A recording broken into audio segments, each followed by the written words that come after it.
Bonjour Grégory Rose, merci d'être venu dans l'émission Trajectoire. Alors est-ce que vous pouvez nous dire en quelques mots où nous sommes? Alors bonjour Valentin, merci d'avoir fait tout ce chemin pour venir me voir dans ce magnifique cadre industriel désaffecté.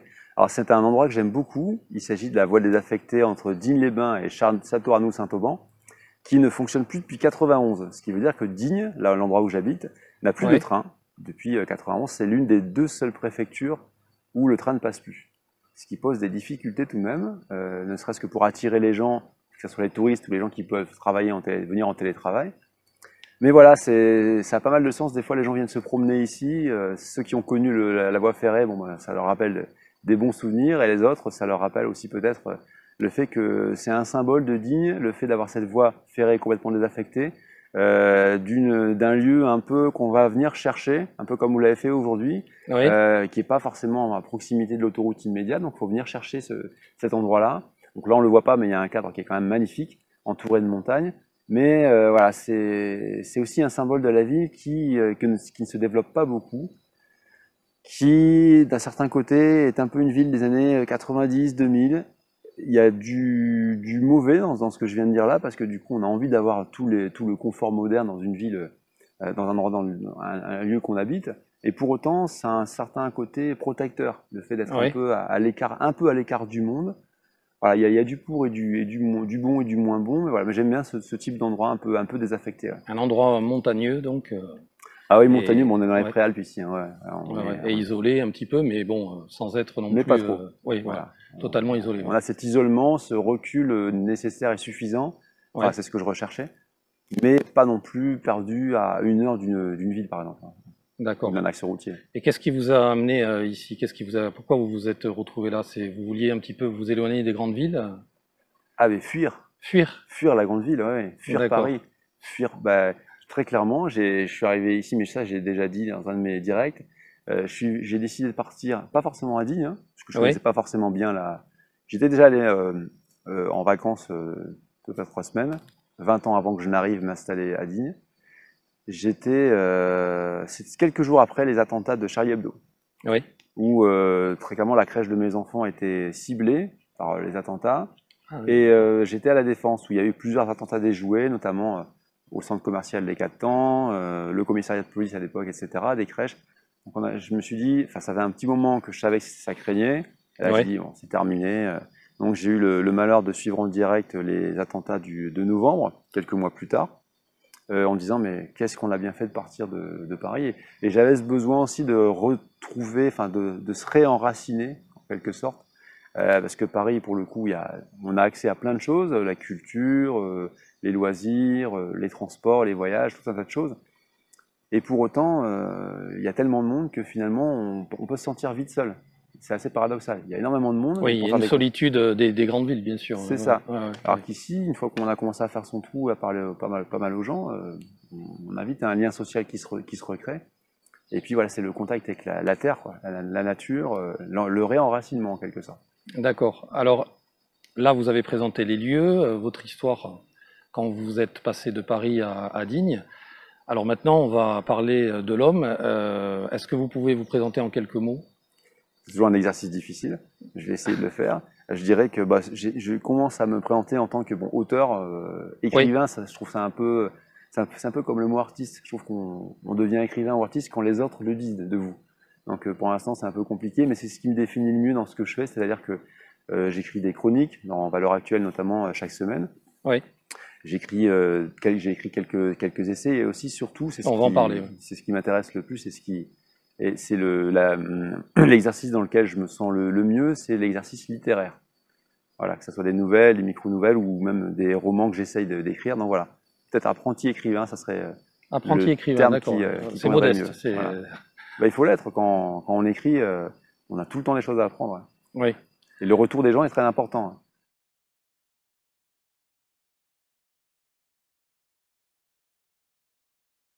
Alors vous avez été aussi un ancien militant entre guillemets, enfin Vous allez dire sur ancien une militaire, là. Non, non. non, ancien militant. Bon, sur une courte durée, Ouais. d'après ce que 2 ans, j'ai 2 ans et demi. Ouais. recueilli comme information, vous avez été militant Au Front au National. Front Ouais. National, oui, anciennement, voilà, Front National. Pourquoi l'avoir quitté? Alors pourquoi l'avoir quitté? Peut-être je vais revenir pourquoi l'avoir intégré. Intégré, oui. Parce que vrai. le quitter, c'est plus simple que l'intégrer. Franchement, surtout quand c'était encore le FN. C'est bien plus difficile. Il y a beaucoup de renoncements quand on fait le pas, quand on franchit le Rubicon, entre guillemets, social, hein, en Ouais. disant je suis non seulement militant du Front National, mais en plus j'y ai pris des responsabilités. Donc ça peut créer des difficultés, ce qui n'a pas été pour mon cas pour mon expérience personnelle. À partir du moment où les choses sont claires avec les gens et que vous n'êtes pas dans l'excès ou voilà, dans la véhémence, ça se passe plutôt bien. Donc pourquoi je l'ai intégré? Parce que je me suis dit, j'ai cru beaucoup Oui. à l'époque en la capacité de Marine Le Pen et de la machine Front National à accéder au pouvoir et à apporter les changements qui me semblent nécessaires, ou au moins en partie. Et j'ai été comme beaucoup surpris et déçu de la manière dont ça s'est passé. Je ne reviendrai pas forcément parce que c'est pas trop. J'ai déjà eu l'occasion de m'exprimer là-dessus, mais pourquoi je l'ai quitté? Parce que tout simplement, je me suis rendu compte d'une part que j'étais pas fait pour la politique politicienne. Pour le combat politique, oui, certainement, mais pas pour la politique politicienne, parce que ça demande beaucoup de renoncement. De renoncement, de demi-vérité, parfois de mensonges. Quand on vous demande d'aller porter la parole, prêcher la parole d'un parti pour lequel vous n'êtes pas forcément d'accord, avec lequel vous n'êtes pas forcément d'accord sur tout, il y a un moment donné, ça pose question quand vous regardez les gens en face, que vous leur dites, bah voilà, sur l'Europe, il faut, à l'époque, hein, il faut sortir de l'Europe et il faut sortir de l'euro. J'avais une analyse un peu différente de mon côté, et il était hors de question pour moi de dire, par exemple, que l'islam était compatible avec la République. Ça, c'était pas possible. D'accord. Et encore moins avec la France. Bon, ça, c'est Oui. un autre sujet. On va peut-être y Voilà. revenir, mais... Mais pour finir de répondre à cette question, Oui. je l'ai quitté aussi parce que je ne croyais plus. Je voulais porter mes propres analyses et les diffuser sans avoir de filtre et de barrière par rapport à un parti, ou quel qu'il soit d'ailleurs, une Oui. organisation qui cadrait de trop. Et j'avais pas forcément d'intention de briguer un mandat municipal, par exemple en tant que conseiller, ou un mandat régional. Ça aurait été pour moi un peu une perte de temps, quoi. C'est beaucoup du paraître, la politique, hein. C'est beaucoup du verbe haut, du paraître. Ça m'intéresse pas. Oui.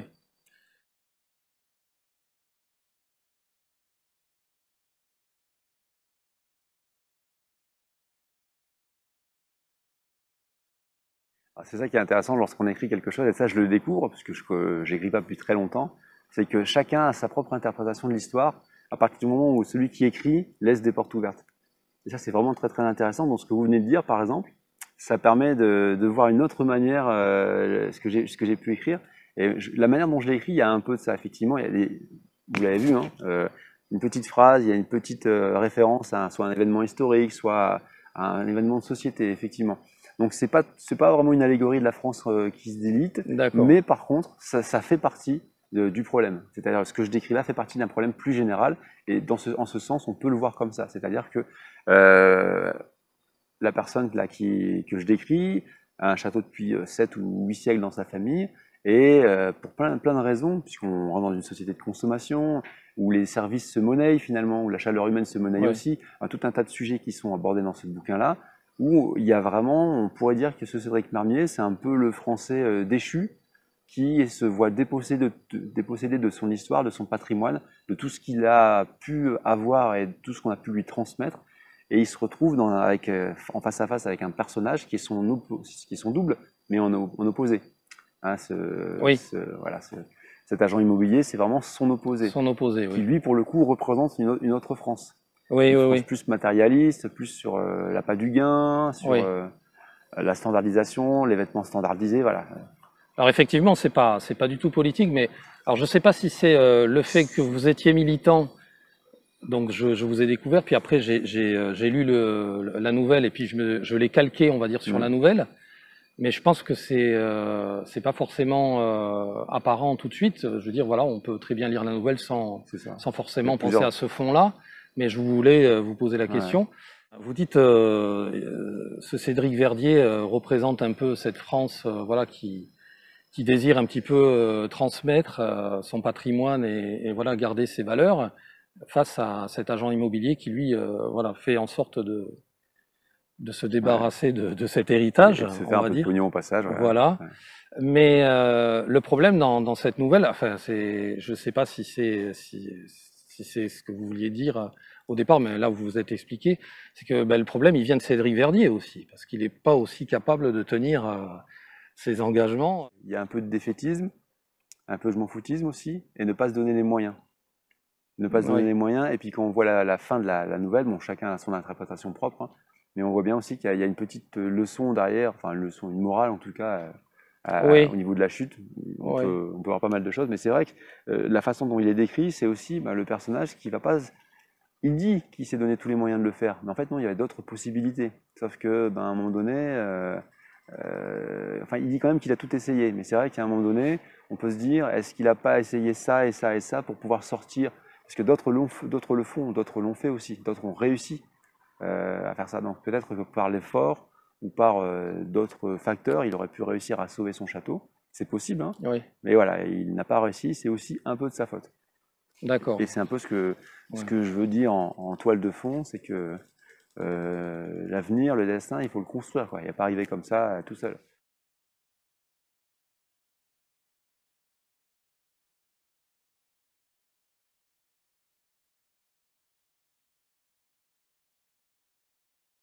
Premier élément de réponse concernant la voie que je vais emprunter dans l'écriture. Effectivement, j'ai commencé par écrire des chroniques, ce que je fais toujours d'ailleurs, Oui, des essais un peu plus, des réflexions un peu plus politiques. Ça m'intéresse toujours, mais ce qui m'intéresse le plus est le moyen de faire passer des idées, des réflexions et des sentiments. Et je pense que l'alliage des trois permet de faire passer beaucoup plus de choses. Le problème de l'essai, c'est que c'est un peu froid, c'est un peu brut, ça peut être parfois être un peu oui, brutal, un peu technique. Il y a des sujets que je pourrais traiter de manière plus politique ou technique, qui manqueraient de nuance ou de subtilité. Et donc la littérature permet d'apporter cette petite subtilité et ce regard un peu différent, ce biais un peu différent, avoir un autre regard, même faire parfois comprendre des choses par rapport au regard d'un autre, du camp opposé par exemple, enfin, de mon camp opposé. Voilà, oui, ça peut être intéressant. Donc je m'intéresse de plus en plus à cette forme littéraire-là, et particulièrement de la forme courte, la micro-nouvelle, la nouvelle, c'est-à-dire à peu près 15 000. Allez, 15 000, 20 000 signes à peu près. Hein. Maupassant, c'est des nouvelles de 2000, 2200 mots, oui, 2300 oui. mots. Et, mais surtout, le format de la micro-nouvelle.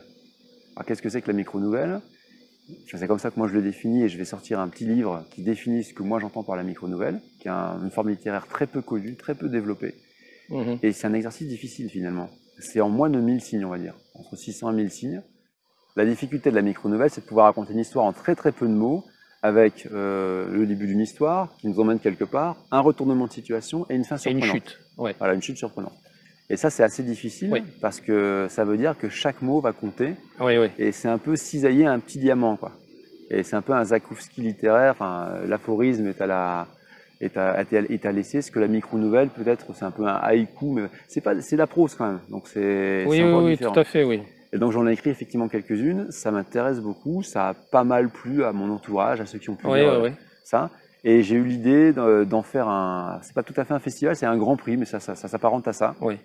Donc j'ai eu l'idée de lancer un grand prix de la micro-nouvelle, qui a été lancé au mois de septembre, en partenariat avec une librairie qui s'appelle La Nouvelle Librairie à Paris, et qui est ouvert, pour le coup, à tout le monde.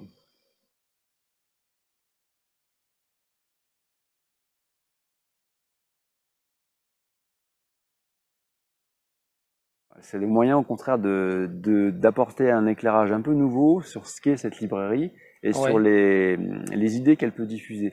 Quand vous allez à la Nouvelle Librairie, vous pouvez avoir des ouvrages de Gramsci, de Marx ou d'Engels, enfin de choses assez générales. Quand vous êtes dans une librairie classique, il y en a trois à Digne, dont une qui est plutôt bien d'ailleurs. Il n'y a pas de Zemmour, il y a pas d'ouvrage plus à droite que le centre Polémique un droit. petit peu, qui pourrait Un peu plus, qui porter vont porter à la à... Ouais. réflexion, qui vont donner de la matière intellectuelle diversifiée à ses lecteurs. Ça veut dire que la librairie ne dit pas, tiens, regardez ce qui peut exister, faites-vous votre propre idée, enrichissez-vous et faites-vous votre propre idée. Non, non, c'est regardez, c'est très, c'est du wokisme à 100%. Vous prenez non, ça me plaît pas. Hein. Du coup, vous prenez l'affichage, c'est des trucs transgenre LGBT, maman est un papa et mon papa. Ce grand prix de la micro-nouvelle va permettre à la fois d'être porté par une librairie, la Nouvelle Librairie, que je vais modestement essayer aussi de faire élargir son spectre de lecteurs, son cercle de lecteurs plutôt que spectre, Oui, cercle de lecteurs, parce que les gens pourraient très bien être intéressés par certaines lectures auxquelles ils n'auraient jamais eu accès autrement, et ils se feront leurs propres avis. Et la raison pour laquelle c'est ouvert à tout le monde, c'est que des gens qui ne partagent pas mes idées peuvent avoir une plume magnifique et faire oui, passer des messages que je vais partager et que oui, le jury va partager parce que ça nous touche, ça vous touche, vous, moi, tout le monde, parce que c'est du bon sens, tout simplement. oui. Et moi, c'est ça qui m'anime, c'est le bon sens, c'est surtout ça qui m'anime, c'est le bon sens. Et donc, quelqu'un qui peut être à l'opposé, diamétralement opposé, peut avoir une belle plume, et voilà. Ouais. Après, c'est aussi la raison pour laquelle je le fais par la Nouvelle Librairie. Les gens doivent savoir ce que je porte comme idée pour pas trahir leur propre plume ou leur nom. Les gens qui vont s'engager à envoyer Ça, oui, une idée ils mettent les pieds. savent où ils mettent les pieds. Il n'y a Ouais. pas de piège derrière. C'est la Nouvelle Librairie, c'est moi qui vais le porter. Ils savent très bien que c'est pas un truc gauchiste ou voilà, Oui, c'est quelque chose qui sera un peu orienté. Mais non, ça reste de la littérature. Donc oui, oui. il y aura tout un tas de possibilités et les gens seront valorisés parce qu'il y aura une édition, un bouquin qui sera publié avec les micro-nouvelles qui auront été sélectionnées. Et le Grand Prix, donc, aura une récompense, aura forcément comment dire, on va célébrer son prix avec Oui, une 1000 euros a priori, ce qui n'est pas négligeable. oui, oui, En, c'est un bon c'est prix un beau prix. pour en plus un festival nouveau, quoi. Tout à fait, Nouveau. ouais. Donc ça permettrait de faire aussi connaître un peu mieux ce genre littéraire, enfin ce petit genre littéraire Oui, qui est la oui, micro-nouvelle, et qui aussi va permettre à des gens qui voudraient écrire, qui ont l'envie de se lancer dans l'écriture, mais pas un roman de oui, 600 oui, pages, oui. dire tiens, je vais essayer 120 mots, c'est jouable, tout le monde peut le faire. Sauf que ben, ça Vous me prend pensez que tout parfois. le monde peut le faire quand même? Je pense que tout le monde peut le faire avec plus ou moins de succès et de qualité, Ouais. hein, c'est sûr. Mais je mettrai des exemples. C'est quand même très très difficile. Ouais. C'est difficile parce que Ouais. chaque mot compte vraiment, Ouais. chaque mot compte. Une virgule mal mise, ça va changer le sens Ouais. de l'histoire. Ouais. Et est-ce que vous n'avez pas peur d'avoir J'ai peu pas de peur. candidats? Non, en fait, je pense que j'aurai beaucoup de candidats. Enfin, je touche du bois, j'espère ne pas me tromper. Mais je pense que j'aurai pas mal de candidats. Pourquoi? Parce que, contrairement à ce qu'on peut imaginer, énormément de gens commencent à ne plus en avoir rien à faire du qu'en dira-t-on et Oui. de l'oppression intellectuelle et idéologique ambiante qui empêche les gens finalement de se faire leur propre avis. Et certains continueront à nous diaboliser, mais ça veut dire qu'ils sont dans un camp eux-mêmes très marqué, dans un camp opposé. Sauf que moi, ce que je considère, c'est que tout le monde peut participer à ce concours, tout le monde peut exprimer à partir du moment où ils ont l'esprit ouvert. Par rapport à cette question de est-ce que j'ai peur ou est-ce que j'ai pas peur qu'il n'y ait pas beaucoup de monde, j'ai déjà commencé à en parler depuis quelques mois maintenant pour prévenir les gens. Et il y a beaucoup de réseaux associatifs, des écoles qui forcément qui sont intéressés et qui Ah oui, pourraient, alors là, c'est surprenant. ouais, surprenant. Et à qui je dis qui je suis et comment ça va se passer. Bah, et avec quelle librairie ça va se passer. Ah oui, Donc, quand c'est je dis des écoles, c'est surprenant. des écoles supérieures, hein. C'est pas des. Oui, mais c'est quand même surprenant, quoi. Je veux dire, le milieu scolaire, Ouais, si, si. c'est quand même difficile à atteindre. C'est très difficile à atteindre, mais voilà, à partir du moment où on dit les choses, voilà, qui le fait, quel est le contexte, quel est le cadre, vous participez ou vous participez pas. Moi, quand je participe parfois à des concours de nouvelles, Oui, il y a des fois, et je remercie d'ailleurs ceux qui organisent ces concours, parce que je vais en faire partie bientôt. Ça s'est lancé, mais ça va durer pendant 9 mois, un an, le déroulé, la période pendant laquelle on peut accepter des micro-nouvelles. Et le plus souvent, ils le disent très clairement, association, machin. Donc je regarde, je vois tout de suite, ou pas d'ailleurs, s'il y a une orientation politique. Parfois il n'y en a pas, c'est clairement une association littéraire, point barre. Et d'autres, c'est beaucoup plus, ne serait-ce que par la thématique, beaucoup plus orienté.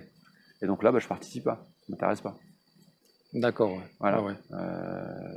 Des Très choses, bien. des thématiques qui m'intéressent pas, j'y participe pas. Quand c'est très purement littéraire ou purement un mot qui va nous amener à avoir de l'imagination sur une situation, par exemple, ma dernière, c'était On sonne à la porte. Débrouillez-vous avec ça. Et Oui. après, bah, l'imagination fait le reste, quoi. Et là, pour le coup, je l'ai pas envoyé parce que je savais que ceux qui l'organisaient, c'était même pas la peine d'essayer. Mhm. Voilà, parce que c'est anonyme, mais bon, une fois qu'ils ont fait leur sélection, ils regardent très bien qui a écrit, hein, ils googlisent et bon, voilà, forcément, on peut être très vite mis de côté. Oui. Mais pour finir de répondre à cette question, j'ai eu la chance, à ma première nouvelle, mon premier concours de nouvelles auquel j'ai participé et j'ai été lauréat. C'était un bon concours de nouvelles, un gros concours de nouvelles national et j'étais très surpris d'avoir été lauréat pour deux raisons. Parce que c'était ma première nouvelle, donc au niveau du contenu et du fond et de la forme. Et parce que quand vous tapez mon nom sur Google, politiquement, c'est pas neutre. Oui, oui. Et donc la personne qui a sélectionné Manuel, non mais elle dit, nous on joue vraiment le jeu. C'est vraiment Ah oui, ça par rapport c'est rare. à l'écriture. Ouais, ouais, c'est très rare. Hein, Je dis bah écoutez, je vous remercie beaucoup. Elle dit par contre, bon bah parlez-en pas sur les réseaux parce que les membres du jury, eux, vont regarder qui est qui. Et voilà, mais voilà, et ça m'a donné envie de continuer à écrire et de passer quelques concours, quoi.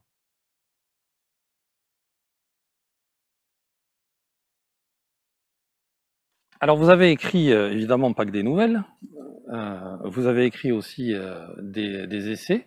Tout y passe, mai 68, les féministes, l'islam, enfin l'invasion migratoire ou le grand remplacement, comme vous l'appelez. Vous dites on n'a plus de solution, on va devoir passer au grand rapatriement et on va devoir reconduire en fait les étrangers légaux ou illégaux à la frontière. Alors comment vous envisagez rapidement le grand rapatriement? Comment vous comptez le mettre en place? Parce que je propose de répondre à la question pourquoi oui. et ensuite à la question comment. La question pourquoi, eh bien, c'est lorsqu'on a des yeux pour voir et lorsqu'on a un peu d'expérience ou de vécu ou qu'on va fouiller un peu dans les archives pour les plus jeunes d'entre nous, on voit très bien que, et quand on observe bien, la gauche, dans son grand ensemble, est toujours favorable à la liberté des peuples, à la reconnaissance des ethnies, parfois même des races. J'ai vu très récemment un magazine de gauche, voire d'extrême gauche, qui disait qu'est-ce que c'est que les bébés biraciaux? C'est tout simplement, c'est très rare, hein. C'est des bébés qui sont nés de parents blanc, noir, par exemple, oui. mais qui ont des bébés d'une couleur différente, un blanc et un noir. Oui. Ça arrive. Parce que c'est des questions génétiques. Hein. Oui, parfois, il y a des exceptions. 3 ou 4 générations après. Voilà. Oui, tout à fait. Ça Ça saute des générations, oui, ça. tout à fait. Ouais. Donc ils emploient le mot biraciaux. Ça leur semble normal. Par contre, lorsqu'on dit... alors je ne suis pas trop sur la question de la race, mais plutôt de l'ethnie, moi. C'est un peu, ça englobe la question raciale, mais il y a des pays où ça ne pose aucune difficulté de parler de race, puisque celui qui dit on est tous humains, il n'y a qu'une seule race, la race humaine, c'est juste du grand n'importe quoi.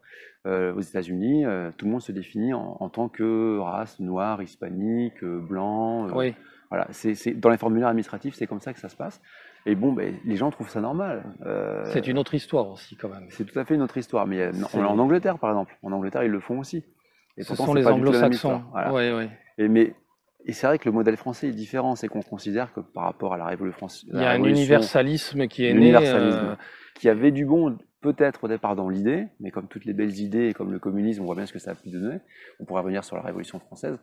Mais c'est vrai que la question aujourd'hui, c'est pour ça que je ne parle pas trop de race, mais plutôt d'ethnie, puisqu'on a des compatriotes qui ne sont pas forcément européens ou caucasiens, et ça marchera très bien. Mais c'est la question du nombre, surtout. Et la question de, aujourd'hui, quand vous êtes africain, subsaharien ou maghrébin, ou vous venez d'ailleurs, vous n'êtes pas occidental au sens large du terme, vous n'arrivez plus dans un creuset national, où on vous donne déjà, nous, Français, envie de devenir Français. Il n'y a plus de modèle français vraiment, c'est plus la France qui rayonne comme avant. En tout cas, celui qui croit ça et qui arrive, au bout de 2 mois, il a compris. C'est plus trop le cas. Et puis les gens rejoignent des diasporas. Quand vous arrivez du Mali, par exemple, et que vous arrivez en France, vous avez une diaspora malienne qui, je ne sais pas combien de centaines de milliers, je crois que c'est 1 million, mais c'est peut-être moins. Oui. Donc vous êtes accueillis, vous vivez en France avec les avantages français, mais comme au pays. Et on peut les comprendre, les gens. Pourquoi ils s'embêteraient d'ailleurs? Puisqu'ils sont accueillis par leur diaspora, ils peuvent continuer à vivre comme ça. Et ils sont soutenus par tout un tas d'associations, le plus souvent de gauche, qui les encouragent à faire ça. Quelle est la suite? Quelle est l'affinité de tout ça? Les statistiques le disent. On a de plus en plus de personnes qui sont d'origine étrangère, qui ne sont pas européennes, donc avec souvent une religion différente et un phénotype différent, enfin une ethnie différente, qui arrivent en France, par centaines de milliers, voire par millions. Ils font plus de bébés que nous, on en fait de moins en moins. On a été standardisés, enfin américanisés d'abord, standardisés ensuite, et beaucoup de gens ne savent pas ce que c'est qu'être français, quoi. Qu'est-ce que ça veut dire? Ils sont plutôt mondialisés, quoi. Et ils n'ont pas vraiment d'accroche identitaire, sauf quand on est plutôt en dehors des villes. Le plus souvent, c'est comme ça que ça fonctionne bien. Il y a des régions où on a une vraie empreinte accroche identitaire. Et donc, quand vous projetez comme ça, c'est statistique tout simplement, vous projetez sur 100 ans, peut-être même moins encore, les gens continuent à arriver, continuent à faire des bébés entre eux, à se regrouper en diaspora. Donc petit à petit, c'est ce qui commence déjà à se passer dans certains quartiers, certaines villes, certains même départements. Vous allez avoir de plus en plus de submersion migratoire avec des groupes ethniques. Et on va morceler complètement ce qui, jadis, était la nation. Il n'y aura plus nation française. On passera à un autre régime politique. Et est-ce que la France existera encore en tant que telle? Non, pas telle qu'elle a existé avant. Est-ce que les Français en tant que peuple existeront toujours? Oui, je pense, dans des portions congrues, fragmentées, communautarisées. Et c'est l'idée que je défends, c'est de continuer à faire vivre la France telle qu'elle a toujours existé. Et la raison pour laquelle ce n'est plus possible aujourd'hui, c'est que toutes ces diasporas en France qui, lorsqu'elles vivent en communauté et en groupe et qui n'ont pas de volonté d'assimilation, n'ont plus rien à faire, n'ont plus rien à espérer dans un pays comme le nôtre. D'accord. Et maintenant, le comment. Le comment, alors. Le comment. Je suis très clairement, tout de suite, je vous le dis, dans mon esprit, c'est pas une déportation. Disons les choses tout de suite, parce que ça, c'est les choses que je commence à entendre en disant vous allez déporter les gens. Il ne s'agit pas de dire, forcément, celui qui est contre l'idée va dire bah tiens, regardez lui, je le connais bien, il a un nom à consonance étrangère, il est d'origine étrangère, mais il est très bien intégré. Oui, mais on parle de grands mouvements et de grandes masses, on parle de politique, on ne parle pas d'individus. Parce que moi, je vais vous trouver l'individu inverse. Il faut parler de grande masse. Et quand on fait de la politique, on fait rarement de la dentelle. Il faut en faire pourtant, parce que c'est une question très sensible. Il ne s'agit pas de dire, vous portez un nom à consonance étrangère, vous avez X% de gènes pas français, vous dégagez. C'est du grand n'importe quoi. Non. Il y avait Éric Zemmour qui avait parlé des noms à consonance étrangère. Des prénoms, pardon, excusez-moi. Des prénoms, et apparemment, bon, ça l'avait dérangé. Donc est-ce que ça vous dérange aussi? Oui, tout à fait. D'accord. Mais pas que les noms à consonance étrangère. Mais encore une fois, il y en aurait, dans les années 90, ça posait aucun problème. Ou très peu. Beaucoup moins. Pourquoi ça vous gêne? Mais parce que c'est la question du nombre et de la submersion. Le fait que des gens portent un prénom non, étranger. Pas qu'ils le portent. Le fait que des parents qui sont français de papier ou de naissance, et qui, plutôt que de dire, comme l'ont fait les Polonais, comme l'ont fait les Italiens, comme l'ont fait beaucoup de Portugais, un peu moins les Portugais, mais beaucoup quand même, de dire la France m'accueille, je donne à la France, mais la France me donne plein de choses aussi. Donc, la moindre des choses, c'est de donner un prénom français à mon enfant. On voit bien que ça ne se passe pas comme ça. On donne les prénoms du livre pour les gens qui relèvent de l'islam. Donc ça pose un problème. C'est qu'avec le nombre, on a de plus en plus d'islamisation, de par le prénom, par exemple. Et ça pose des difficultés. D'accord. Moi, par exemple, si je devais aller à l'étranger, habiter à l'étranger, sans enfant, bien sûr, je ne donnerais pas forcément à mes enfants un prénom français. Je leur donnerais un prénom du pays d'accueil. C'est un renoncement, l'assimilation. D'accord. Quand vous arrivez à l'étranger, moi j'ai déjà eu des expériences à l'étranger de quelques mois. Première chose que j'ai faite, apprendre l'histoire du pays, apprendre la langue. J'ai fait en quelques mois, en quelques semaines même, mais j'estimais que c'était la moindre des choses quand on arrive dans un pays, qu'on y habitait même quelques temps, de connaître, de savoir où on était. Pas en arrivant en conquérant, je suis français, non, c'était la Bulgarie. Voilà. Donc... Alors, par rapport justement à cette question-là, c'est la limite, c'est-à-dire où ça s'arrête. Si on s'en réfère à ce que vous dites, bon, effectivement, on a l'impression que d'un côté, il y a les Français, de l'autre, il y a les étrangers. Et puis, effectivement, il y a un nombre d'étrangers par la voie de la fécondité, on va dire, qui va être importante et qui va submerger la France, et que les Français seront... qui submergent déjà, ou qui submergent la France, d'accord, ce sont vos propos. Oui, c'est mes propos. Donc, voilà, qui submergent la France. Et bon, les Français seraient en minorité. Mais il y a quand même aussi une limite, c'est-à-dire que qu'est-ce que vous faites des gens qui se marient ou qui sont avec des personnes d'origine étrangère ou extra-européenne? Et il y en a beaucoup plus qu'on ne le croit. Il y en a beaucoup. Je veux dire, la limite, elle est là. Et c'est une question à laquelle je voulais que Renaud Camus réponde. Bon, on n'est pas là pour parler de lui, mais c'était une question que j'aurais voulu lui poser. Je n'ai pas pu, c'est pas grave.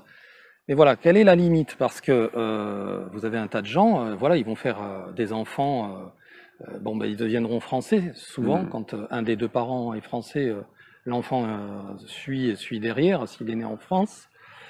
Euh, donc, quelle est la limite? Comment vous faites?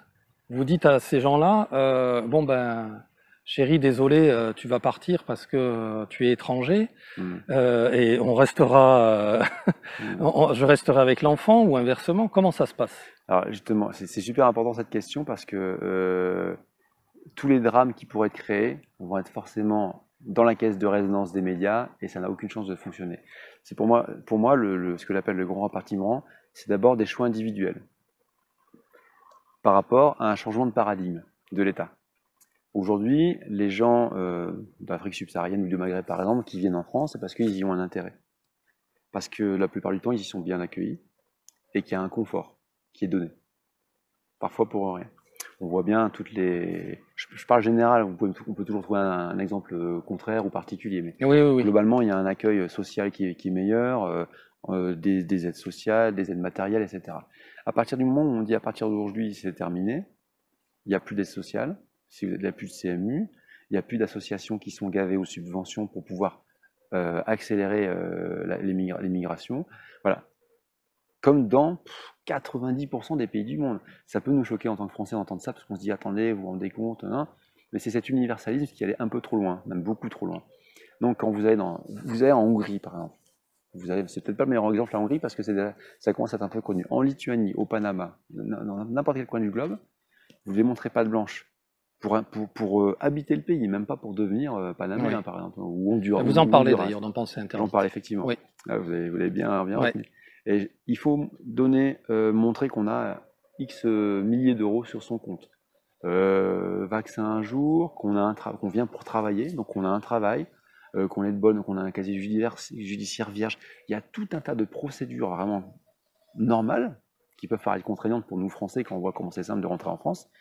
Et quand vous voyez toutes les difficultés que peuvent avoir les Français dans leur vie administrative quotidienne et la facilité avec laquelle des gens peuvent rentrer chez nous, s'y installer, être accueillis par des associations diverses et variées et avoir les aides de l'État, forcément, il ne faut pas en vouloir à l'individu qui a Oui, cette oui, oui. démarche, mais il faut Qui d'abord essaye en de se vouloir. sortir d'une situation Mais difficile. Oui, oui, c'est oui. normal. Enfin, vous et moi, on serait dans cette Oui, oui. situation-là, on dirait tiens, la France, c'est l'Eldorado, on va être accueillis. Ben, on y va, évidemment C'est qu'on le y va. politique que vous visez alors. Tout à fait. Il faut faire comme dans tout un tas de pays au monde où on ne laisse pas entrer n'importe qui. Vous allez aux États-Unis, il y a un officier aux frontières. Si sa tête lui revient pas, vous rentrez pas. Il n'a même pas besoin de dire oui, non, Oui. machin. Quand j'y suis allé, il y a longtemps maintenant, parce que j'ai Est-ce un que peu c'est pas un peu bavillon. arbitraire quand même? Pour le coup, c'est arbitraire. Mais là, il ne s'agit pas de mettre des choses arbitraires en place, des choses très factuelles. Oui. Vous rentrez, c'est pour venir travailler. Vous rentrez, vous avez déjà de l'argent sur votre compte. Vous n'êtes pas un indigent. Vous n'êtes pas un indésirable. Vous n'avez pas fait de la prison dans votre pays. Vous ne pouvez pas montrer patte blanche, vous rentrez pas. Tout simplement. Rien que ça déjà. Et puis les gens qui sont déjà sur place, parce que c'est ça la question, terminer les aides, terminer l'assistance, etc. Vous êtes là, c'est pour vous travailler. On n'a pas l'argent, on n'a plus l'argent, on est endetté à 120% maintenant. Hein. Oui. C'est plus 100, c'est 120%. On n'a plus les moyens de subvenir aux besoins des gens qui viennent de la terre entière. Il faut se reconstruire aussi nous-mêmes. Donc voilà, ça, rien que ça fait en théorie partir pas mal de gens. Mais aussi, il y a l'autre volet, c'est d'aider les gens qui le souhaiteraient à aller se reconstruire ailleurs. Oui. Donc des aides peut-être Qui existent, mais ça existe déjà. par le pays. Oui, oui. Politiquement, c'est pas fait, mais ça existe déjà. D'échéance de nationalité, ça existe déjà. Oui. Et donc, c'est aussi le choix individuel, il est là. À un moment donné, au moment où on met ça en place, vous choisissez. Vous êtes français, mais si vous voulez le rester, il faut telle condition. Ou vous êtes par exemple algérien ou marocain. François ou Hollande béninois, avait etc. avait déjà tenté la déchéance de nationalité avec les terroristes. Mais vous vous rendez compte qu'on Oui. est dans un pays où même les terroristes, on n'ose pas les déchoir de leur nationalité au nom de l'universalisme. Donc on est piégé par cet universalisme qui avait un sens au moment de la Révolution, mais encore il y aurait tellement de choses à dire là-dessus, qu'aujourd'hui ça fonctionne plus. Sinon, on va devenir finalement la terre d'accueil, la terre d'asile du monde entier. Oui. Et on voit bien qu'on va se faire submerger par une Afrique à plus d'1 milliard d'habitants et une France qui fait de moins en moins d'enfants, tout comme l'Europe d'ailleurs. Oui. Vous dites qu'il faut se sentir français et qu'il faut montrer voilà, qu'on veut appartenir à la nation. Mais je vous parlais là, de la question de la mixité entre des couples voilà, où l'un est français et l'autre personne ne l'est pas. elle est là la limite. On a À des partir outils. de quand on est français? C'est-à-dire, est-ce que les enfants, vous parlez d'enfants d'immigrés, tout ça, mais à partir de quel moment on est français? Quand on se pose pas la question, pour reprendre la réponse d'une personne assez célèbre, on est français quand on se pose pas la question. On est hongrois, on se demande pas comment on est hongrois. Voilà. C'est à partir du moment où on se pose la question, c'est qu'il y a un problème. Est-ce que je suis français ou pas? C'est qu'il y a une difficulté, c'est qu'il y a un choix qui doit se faire. Maintenant, la Alors, question est-ce des que, personnes mariées. oui, On a des outils déjà. Vous pouvez déjà aujourd'hui dans la loi française être déchu de votre nationalité si vous présentez un défaut d'assimilation. Donc pour la question des personnes mariées récemment, la loi contre les mariages blancs existe. Il y a eu des abus, c'est toujours pareil. oui, Et là, vous me posez la question toujours pareil des individus, donc c'est du cas par cas. Après, on peut avoir des certificats de bonne moralité, des choses comme ça. Depuis combien de temps ils sont mariés? Est-ce que la personne est née ou pas en France? Est-ce qu'il y a des difficultés particulières en fonction il y a tout un tas de possibilités, mais de oui. toute façon, ce type, on en est arrivé à un moment où il va falloir faire des choix et peut-être des erreurs, avec des possibilités de revenir sur les erreurs qui ont été faites éventuellement, pour éviter les drames familiaux, pour éviter les injustices. Et pour que ça fonctionne, il faut éviter les injustices. Oui. Et pour ça, il faut mettre des bons outils en place, des outils justes. S'il y a des injustices, ça fonctionnera Ça, pas. oui. Parce que ce qui est ciblé, c'est pas aller emmerder le couple mixte, machin. Bon, je suis pas forcément favorable à ça, mais ils font ce qu'ils veulent, les gens, après tout. Ah, vous n'êtes pas favorable à la mixité? Bah, toujours pareil, en portion congrue, oui, mais en fonction pas congrue, je suis défavorable à la mixité, évidemment. Chaque D'accord. Ah oui, ethnie. c'est intéressant, mais Mais oui, mais c'est chaque ethnie. Bah, la mixité, tout dépend de ce qu'on entend par mixité. Chaque ethnie. c'est rude quand même. Ben non. Est-ce que, à votre avis, Non, mais s'opposer, attendez, s'opposer à une politique, on peut l'entendre, s'opposer à une politique migratoire. Ça s'entend. Mais s'opposer et dire que je suis contre la mixité, alors, je reformule. Je oui, ne suis pas contre la mixité en tant que telle, même si je ne le vois pas forcément d'un très bon œil si elle est développée à grande échelle. Je suis contre la valorisation et la promotion de la mixité. C'est peut-être différent. ah mais c'est différent. C'est peut-être Alors. différent. C'est pour ça que c'est intéressant que vous différent. précisiez Ouais. parce que quand on dit je suis contre la mixité, on se dit bon ben on peut avoir un Grégory Rose, ouais c'est un racialiste. Je ne vois pas ça d'un très bon œil, ça c'est vrai. Ça, je le dis franchement. Réellement, voilà. Ah oui, mais pourquoi? Parce que quand c'est des comportements individuels qui sont, comment dire, à petite échelle, ça pose pas de difficulté. Oui, mais Dans ma famille, j'en ai. est-ce que c'est pas normal? Alors on va faire Ouais. poser la question hein, sous un autre angle. S'il y a beaucoup d'immigration, s'il y a beaucoup de gens qui viennent en France qui Ouais. sont des immigrés, il est normal, dans la logique des choses, que une fois que ces immigrés sont installés, il y ait des mixités justement qui se passent. C'est pas lié, Je vais vous dire c'est pourquoi. pas quelque chose Je vais vous dire d'organisé ou c'est pas quelque chose. Vous allez C'est comprendre. pas les couples qui disent ah bah tiens lui il m'intéresse parce qu'il est étranger. Vous comprenez ce que je veux dire? Je comprends tout à fait. Je vais vous expliquer pourquoi. C'est le nombre qui fait ça. Oui, justement, vous allez voir où je veux en venir. Moi, je vois à long terme. Je vois pas à l'instant T. Oui, Et à long terme, c'est des tendances que je vois. C'est pas les individus. Vous avez un couple français blanc et quelqu'un qui vient d'Afrique, par exemple. Ils font un bébé, ça va donner un petit bébé mignon, très très bien. Mais moi, je vois pas sur l'individu. Je vois sur les masses et je vois à long terme. oui, Qu'est-ce qui va se passer? La mixité, ça génère sur 150 ans un changement de peuple, oui. tout simplement. Et dans tous les pays du monde, tous les peuples veulent se maintenir, continuer à exister. Donc très bien, s'il y a beaucoup de mixité, il y aura un autre peuple. C'est ce qui s'est passé aux Antilles, par exemple. Il y a un nouveau peuple, très sympathique, qui est mis en place, et c'est un nouveau peuple. Voilà, c'est un croisement de deux peuples différents, enfin pas de deux, de plusieurs d'ailleurs. Beaucoup de Français et des personnes qui viennent de plein d'ethnies différentes en Afrique. Oui. Plein d'ethnies. Et ça, ce serait intéressant de revenir là-dessus aussi, parce que en Afrique, est-ce que vous croyez que la plupart des personnes de confession musulmane sont favorables à cette mixité? Ils y sont, ils le tolèrent à partir du moment où il y a une soumission au Coran par la religion. C'est possible. Mais c'est très mal vu. En général, on le sait très bien, c'est très connu. Les gens qui Pour les religieux, là, je sais que ethnico-religieux, c'est un peu différent. oui, pour le côté religieux, c'est possible. Mais je dirais que c'est pas exclusif à l'islam. Alors, ce que je veux dire par C'est là, très difficile quand on est un fervent croyant d'aller avec une personne qui soit ne serait-ce qu'athée. Ouais. Bon, je sais que l'islam engendre effectivement des crispations et des fantasmes aussi. Hein. au vu du contexte Ouais. qui se passe aujourd'hui en France, mais bon, c'est quelque chose quand même d'assez général. Quand les gens sont très croyants, ils se mélangent peu, quoi, finalement, C'est ça. avec des non-croyants.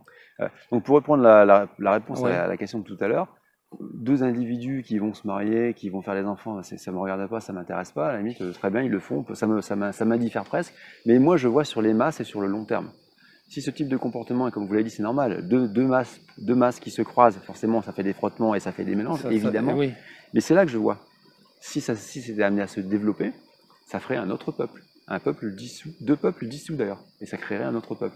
Et moi, je considère, enfin, ma façon de voir les choses, c'est que on a été un peuple pendant des millénaires, avec effectivement des croisements, etc., occidentaux, mais tout de même, moi je vois, j'ai fait avec un creuset européen, que vous voulez dire. un creuset européen et même franco-français, parce Ouais. que les gens avant, ils n'avaient pas cherché leur mari et leur femme à 300 bornes. En général, ça se faisait dans un cercle de 50 dans le village ou dans le village à côté. En général, c'est comme ça que ça se passait plutôt, hein. Oui.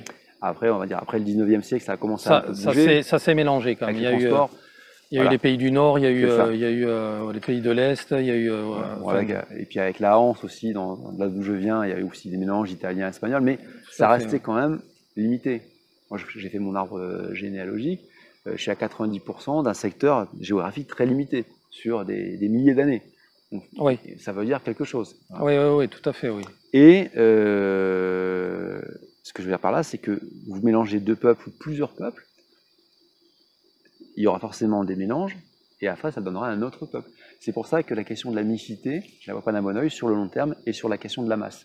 Sur les individus, bah, très bien, peu importe, ça m'importe peu, mais sur la masse et sur la tendance générale, ça peut poser une difficulté de submersion, ou pas de submersion, mais plutôt de dilution d'un peuple dans un autre et en créer un autre. D'accord. Donc là, actuellement, vous vous sentez en danger par rapport à Non, ça. mais moi non. Oui. Moi, non, je parle sur le très long Oui, terme. oui, oui, tout à fait. Vous 50, sentez la enfin, France en danger, quoi, je veux dire. ben, évidemment, Oui, oui, oui, oui. évidemment que les peuples comme les Bulgares qui ont été soumis pendant 500 ans sous le joug turc, les Slovènes, les Roumains, les Hongrois, ils ont réussi à continuer à faire passer. Il y a eu des mélanges, évidemment. D'ailleurs, ça donnait un peuple très particulier en Bulgarie.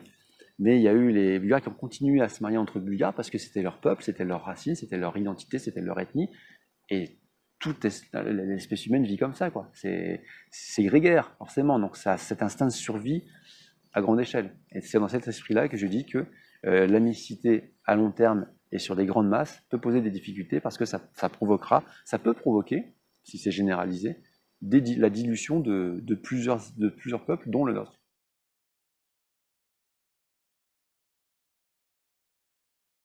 Je n'ai pas trouvé. Alors ça, c'est un reproche que l'on pourrait faire dans les milieux qui sont les vôtres, enfin, dans les milieux politiques, c'est l'absence de culture. Alors c'est un petit peu paradoxal avec ce que j'ai dit, puisque vous écrivez. Quand je dis absence de culture, c'est absence de production culturelle. Parce que vous parlez beaucoup de la France, mais ça passe aussi par ce qu'on appelle la métapolitique et aussi Mmh. la reconquête, entre guillemets, passe aussi beaucoup par le culturel. Mmh. Et on voit peu de production culturelle dans le milieu de droite. Comment vous expliquez ça? Elle existe pourtant, et ça on s'en rend compte en parlant aux gens, dans ceux qui me suivent, sur les réseaux sociaux notamment, Oui, beaucoup à force de parler, parce que j'essaie de parler beaucoup avec les gens en direct, beaucoup d'artistes, beaucoup de designers, beaucoup de peintres, des sculpteurs, des écrivains, énormément, et ils rencontrent tous la même difficulté, ils ne peuvent absolument pas démontrer la moindre obéissance à cette idéologie qui est un peu plus au centre-gauche, un peu plus à droite que le centre-gauche. Sinon, ça fout en l'air très clairement leur carrière et surtout leur visibilité, la visibilité qu'ils oui, peuvent acquérir. C'est-à-dire qu'à partir du moment où vous vous déclarez, et vous le voit bien avec les grands artistes, les artistes les plus connus en tout cas, à partir du moment où vous avez une sortie, une petite phrase qui n'est pas politiquement correcte, terminé. On fait plus de films, ils ne sont plus invités sur les plateaux, ils peuvent être même renvoyés. Oui, On a, bon, c'est pas un artiste là, mais c'est comment il s'appelait, Tex là, oui, celui oui, qui faisait les amours. Il a fait une oui. bac Ah C6 oui, il qui était faisait de la lourde. scène quand même. Ouais, Mais... oui, il fait de la scène, mais bon, on voit bien qu'aujourd'hui, il fait de la scène dans les petits villages, quoi, dans les petits bleds. Avant, il avait quand même il était quand même sur une chaîne nationale à heure de grande écoute, il était quand même connu. Il a fait une blague qui était une blague vraiment lourde, qu'on sort au bout de 4 verres au café du coin. Mais bon, c'est pas un crime. Et bien, il a été très clairement viré pour ça. Et on peut en citer tout un tas d'exemples comme ça, de gens qui ont eu une expression sexiste, un comportement dont on pouvait imaginer qu'il était antiféministe ou sexiste ou machiste, parce qu'on revient à la question initiale sur le féminisme, ou qui porte une critique sur le mouvement LGBT ou sur l'émigration. C'est fini, il est blacklisté dans le milieu, on ne peut plus entendre parler de lui, c'est terminé. Et donc, contrairement à ce qu'on peut croire, il y a beaucoup de créateurs qui, de toute idéologie d'ailleurs, hein, de toute, pas idéologie, mais de toute obédience, orientation politique, plus ou moins prononcée d'ailleurs. Les gens ne sont pas toujours Oui, très oui, à oui. fond dedans, hein, mais qui pensent plutôt ça et qui très clairement ne peuvent pas en parler. Dans les agences de publicité, c'est pareil. Bon, c'est pas de la culture, c'est encore différent, mais c'est un peu de la métapolitique quand même. Et ils sont assez minoritaires, je dirais, mais et d'où l'intérêt, vous avez prononcé le mot métapolitique, donc il y a un mot qui devient un peu galvaudé maintenant, mais c'est vrai que la nécessité et l'importance comment dire, j'aime pas le mot infiltrer parce que c'est pas ça, mais c'est ce qui se fait effectivement, mais d'investir en tout cas. Investir ces milieux est très important pour pouvoir apporter une touche plus équilibrée au wokisme ambiant, ou à toutes les publicités qu'on peut voir, ou les expositions culturelles qui sont toujours très orientées. Je finirai sur Napoléon, Oui, par exemple. oui, On a eu le bicentenaire, pardon, de sa mort. Les politiques ont refusé pour la plupart d'entre eux de le faire. On a eu un général napoléonien qu'on a découvert en Russie. Il devait venir en grande pompe. Ça s'est ça s'est fait en catimini. Le maire ne voulait pas.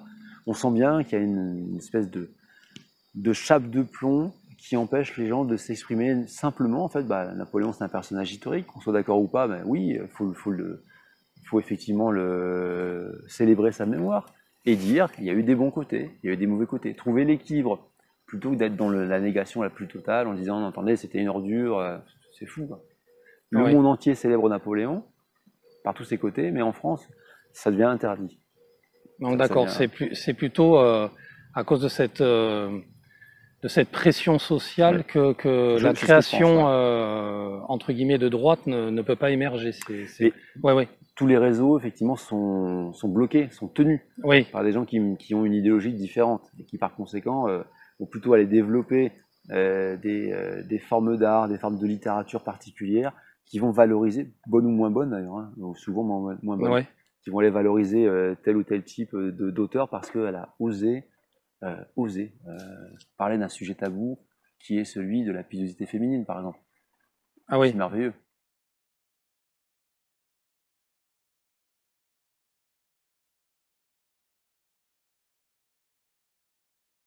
Disons qu'il y a, on prenait l'exemple de mes productions littéraires, là. On va dire 90% d'entre elles ne sont pas des productions qui font appel à la politique. Elles font appel souvent à la oui, réflexion ou ou à la contemplation aussi parfois, mais elles ne sont pas forcément politisées, même s'il y a toujours un message derrière. Et ça peut parler à tout le monde. Il ne s'agit pas forcément de faire des toiles, des œuvres d'art politiques, même si en général il y a quand même du politique dans les œuvres d'art, oui, mais comment, pour l'instant, il n'y a pas d'autre solution que le réseautage, que la démarche de bas en haut, c'est-à-dire s'organiser, comme le fait très bien la gauche d'ailleurs, s'organiser en association, investir des lieux, faire des actions coup de poing, choses comme ça, pour dire on existe, il y a une autre forme d'art qui existe. Des artistes talentueux, mais qui ne sont pas du tout dans les codes culturels et artistiques actuels et contemporains, oui. plus souvent, je dirais pas minimaliste, mais simpliste. Enfin, c'est mon point de vue, hein, qui ont beaucoup de choses à montrer. Et parce que la démarche actuelle, c'est plutôt de bas en haut, c'est-à-dire que vous avez une grande association ou un grand centre national artistique qui va vous dire exposition de tel artiste, avec des moyens de l'État, avec des budgets, avec des mécènes. Donc vous allez exposer une toile blanche de 9 mètres sur 4, magnifique, blanche, en disant, avec le commissaire d'expo qui va vous sortir ça en justifiant le pourquoi du comment c'est une œuvre d'art.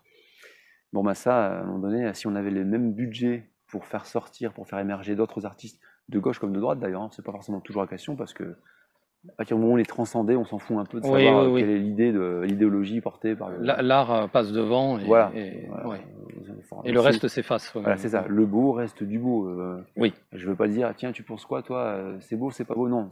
Est-ce que c'est Oui, beau? mais on Oui. sait que la portée idéologique, elle est importante parce que Quand il y selon a un qui fait l'œuvre ou selon qui écrit, on voit très bien que ça pose problème, quand bien même la création serait la plus belle. C'est pour ça que parfois, je dis ça. ouais, parfois, mais quand vous avez une sculpture, Oui, allez trouver que le gars qui a sculpté, derrière, il y a des idéologies tout à nauséabondes. fait, oui.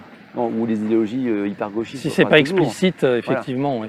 Ouais. J'ai vu récemment, là, passer sur le réseau, une sculpture qui était artistiquement je la trouvais belle, réussie, harmonieuse, avec un homme avec un sexe de femme et une femme avec un sexe d'homme. Donc là, évidemment, il y a un message politique fort derrière, Oui, qu'on partage ou pas.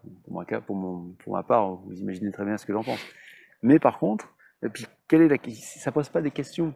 Ça suit un mouvement, en fait, ça. Ce genre de sculpture. Ça suit d'accord. davantage un mouvement que ça pose des questions.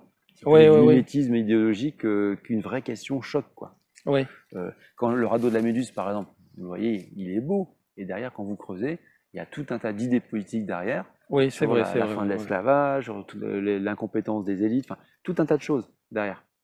Mais là, ouais, il y a une deuxième lecture. Là, je suis pas certain que ça soit très très poussé, et puis surtout, c'est pas du tout subversif. À partir du moment où on fait de la subversion dans un milieu où tout le Qui est monde acquis un peu à cette idée-là. Oui. voilà, qui est idéologiquement acquis, c'est pas de la subversion. Oui. Subversion, c'est quand on va à contre-courant, à contre-sens. Là, ils vont pas du tout à contre-sens. Mais bon, pour revenir à la question, oui, il existe des artistes qui ne sont pas forcément des artistes qui vont nous faire de l'idéologie woke à chaque machin, à chaque production. Mais pour les faire connaître, pour les valoriser, c'est compliqué. Donc, il n'y a pas vraiment de solution aujourd'hui, si ce n'est que de se regrouper, faire des expositions à petit budget et se faire connaître petit à petit. Mais encore une fois, je conclurai là-dessus.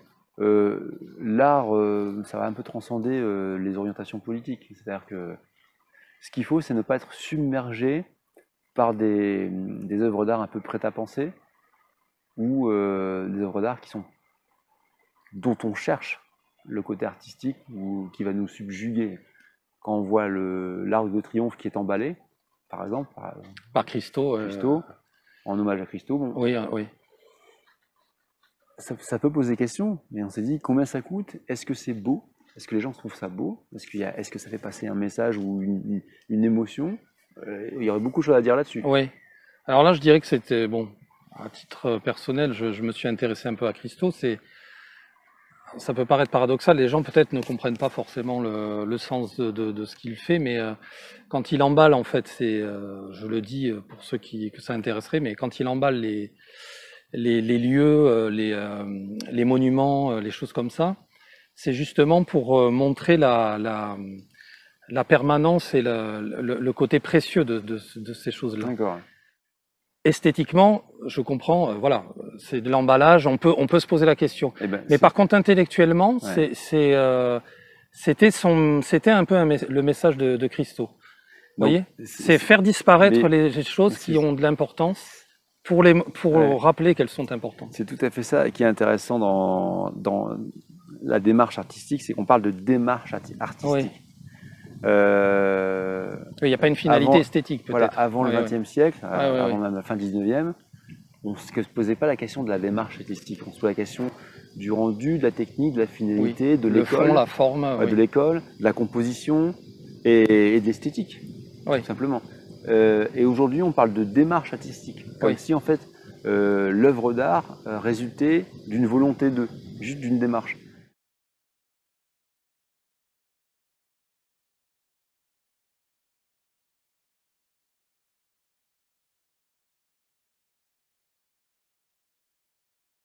J'ai la chance de pouvoir avoir des gens qui sont quand même assez connus dans le milieu et de me servir de leur notoriété entre guillemets pour pouvoir afficher et faire monter ou faire connaître des gens qui ne le sont pas encore forcément et qui ont une démarche intéressante, soit parce qu'elle est politique, soit parce qu'elle est militante ou parce qu'elle est artistique.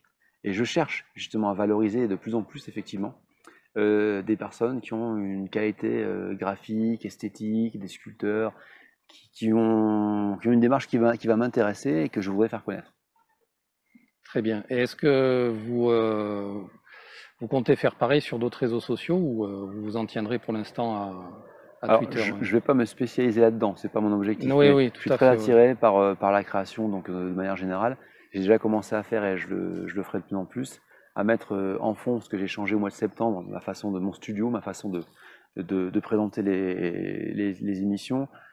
J'essaye chaque semaine de valoriser un graphiste, un infographiste, quelqu'un qui fait de la lithogravure, des choses comme ça, ou des affiches, et de le mettre en fond d'écran pour que les gens puissent pas en fond d'écran, mais juste derrière moi, derrière là, pour que les gens puissent voir, apercevoir quelque chose qui sera encadré a priori, ou alors une petite sculpture qui sera derrière moi, pour que les gens se disent, bah tiens, c'est quoi, c'est qui, et ensuite poser la question et je peux les mettre en Ouais, c'est un relation. moyen effectivement intelligent de montrer de la création.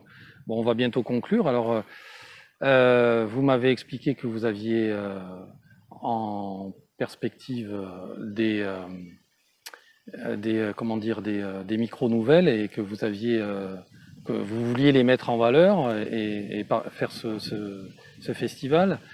Vous-même, vous allez continuer à Ce grand prix de la micro-nouvelle. Ouais. le Grand Prix de la Ouais, ouais. micro-nouvelle. Ouais, j'avais Pour que les oublié gens le puissent titre. bien taper ça sur Google. Voilà, Ouais. très bien. Et vous allez continuer donc à écrire. Est-ce que votre objectif, c'est un jour de faire partie de je veux dire, de la grande famille des écrivains ou des créateurs, ou est-ce que c'est faire comme vous faites un peu, c'est-à-dire avoir un pied dans le militantisme, un pied dans la littérature? Comment vous comptez vous situer Alors, pour l'avenir? il y a deux questions dans votre intervention. Donc, il y a effectivement le côté militantisme pur et direct qui sera, je pense, de moins en moins le cas parce que faire du militantisme direct, ça expose beaucoup, Oui, d'une part, et ça cible un cercle de personnes. Moi, j'ai plutôt être dans la création, micro-nouvelles, nouvelles, où on peut faire passer des messages, ou réfléchir à des points, avoir des points de vue particuliers sur des événements particuliers. Pas que ça, parce que je fais aussi de la littérature hors politique complet. oui, Mais voilà, plutôt là-dedans. Et est-ce que j'ai pour ambition faire partie de... Je me suis décrit comme apprenti écrivain oui, en oui. début d'émission, donc tout Oui, le mais on monde peut passer ambitionne. le cap. Voilà, tout le monde ambitionne un jour. Là aujourd'hui c'est impossible parce que j'aurai jamais les relais qui vont bien Oui, oui. dans les grands médias. Et de toute façon, ce que je souhaiterais vraiment, c'est arriver à avoir une légitimité dans un milieu, dans un cercle, un milieu, toucher les gens surtout, toucher les gens et pas forcément d'avoir besoin toujours d'avoir la fiche des médias pour pouvoir faire passer Ouais. ces messages. Avoir leur aide, c'est toujours bien parce que ça permet de diffuser. Ben, Mais quand on a la reconnaissance de des ses gens, pairs ouais. aussi, c'est important. Ah ça oui, Et aussi effectivement. des gens. Ouais, Mais effectivement. la reconnaissance du milieu dans lequel vous baignez, c'est aussi important, quoi. Donc, c'est pour ça que je vous pose la question. Dans ce milieu-là, oui, j'aimerais, enfin, dans le milieu, je ne voudrais pas forcément réduire ce que j'écris Oui, à une idéologie, parce que c'est pas tout ça, à en fait. fait, C'est ouais, vraiment, ouais, ouais, c'est ouais. au-delà de ça. Ça en fait partie, je l'utilise pour ça aussi, mais je me mets aucune barrière quand j'écris.